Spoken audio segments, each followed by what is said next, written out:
समूह को यीशु सहाय, प्रेज द लॉर्ड और जय मसीह की। Stewards of God's mysteries Bible study में मसीह यीशु के नाम में मैं आपका हार्दिक स्वागत करती हूँ। हमारे आज के अध्ययन का विषय है ग्रहण योग्य बलिदान। बाइबल में उत्पत्ति के 4 अध्याय में पहली बार बलिदान का वर्णन मिलता है और यह कैन और हाबिल के संदर्भ में है।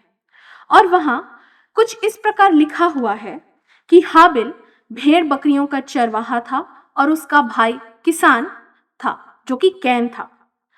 कुछ समय के बाद ऐसा होता है कि उन दोनों ने अपने अपने हिस्से में से परमेश्वर को भेंट चढ़ाई और ऐसा हुआ कि हाबिल की भेंट को परमेश्वर ने ग्रहण किया, लेकिन कैन की भेंट को परमेश्वर ने स्वीकार नहीं किया। इसका सीधा सा कारण उत्पत्ति में तो नहीं बताया गया है, लेकिन जब हम 6 पद को पढ़ते हैं तो वहां इस प्रकार लिखा हुआ है कि यहोवा कैन से कह रहा है कि यदि तू भला करे तो क्या तू ग्रहण ना किया जाएगा। इससे यह बात समझ में आती है कि शायद कैन ने सही मन से बलिदान ना चढ़ाया।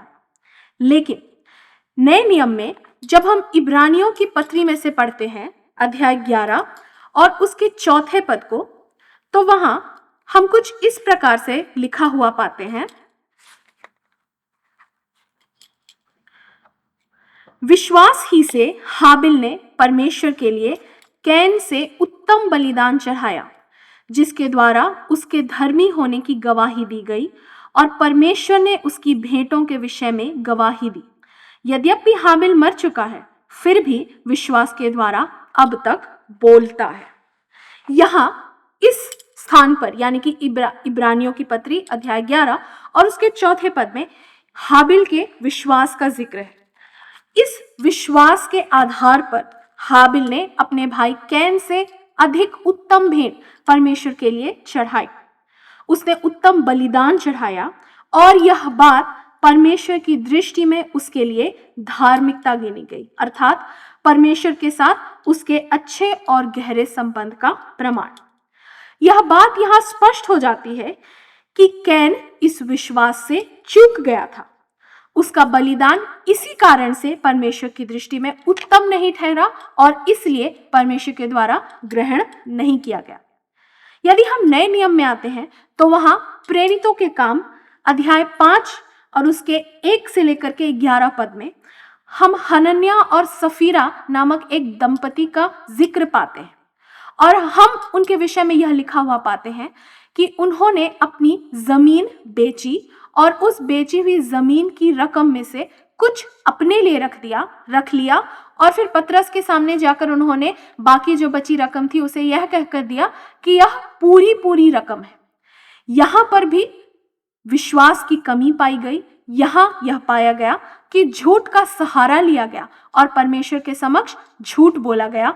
यहां भी परमेश्वर ने न सिर्फ उनके दान को अस्वीकार किया, बल्कि दंड ऐसा हुआ कि हनन्याह और सफीरा दोनों उसी घड़ी मर गए।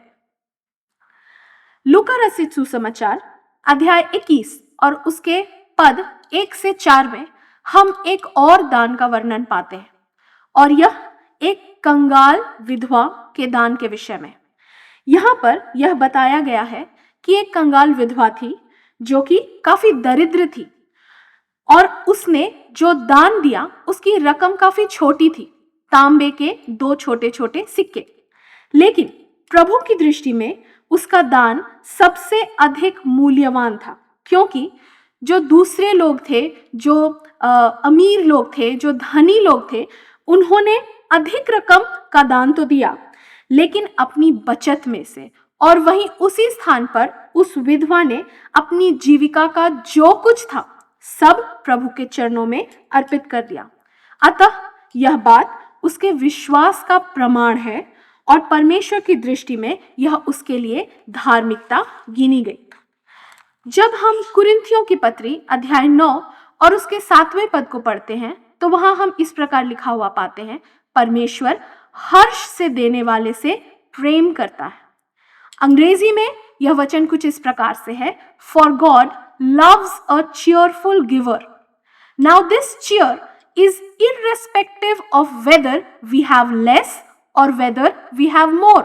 यानी कि हर्ष से प्रभु के लिए देना, इससे यह फर्क नहीं पड़ता कि हम कम दे पाते हैं या ज्यादा दे पाते हैं, हम अपनी कमी घटी में से प्रभु को देते हैं या हम अपनी बढ़ोतरी में से प्रभु को देते हैं। प्रभु के लिए ज्यादा जरूरी है कि हम कैसे मन से देते हैं। अब पुराने नियम की भांति आज के समय में तो ना मेल बलि चढ़ाई जाती है, ना होम बलि चढ़ाई जाती है और ना किसी अन्य प्रकार का बलिदान हम चढ़ाते हैं। लेकिन यदि हम रोमियो की पत्री अध्याय 12 और उसके पहले पद को पढ़ें तो वहां इस प्रकार लिखा है, अतः हे भाइयों, मैं परमेश्वर की दया का स्मरण दिलाकर तुमसे आग्रह करता हूं कि तुम अपने शरीरों को जीवित, पवित्र और ग्रहण योग्य बलिदान करके परमेश्वर को समर्पित कर दो, यही तुम्हारी आत्मिक आराधना है।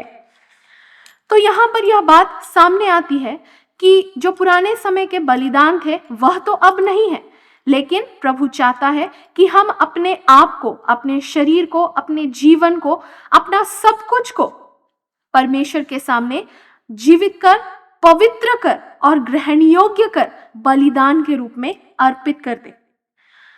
अर्थात जो भला काम, जो जिम्मेदारी प्रभु ने हमें दी है, जिस स्थान पर उसने हमें रखा है, उसमें हम प्रभु की महिमा के लिए हर्ष से, बिना कुढ़े, विश्वास के साथ, ईमानदारी पूर्वक परमेश्वर की दृष्टि में सही रूप से बलिदान चढ़ाएं, ताकि वह परमेश्वर के सम्मुख ग्रहण योग्य ठहर सके और हमारे लिए भी यह बात विश्वास में गिनती में आए और हमारे लिए धार्मिकता गिनी जाए।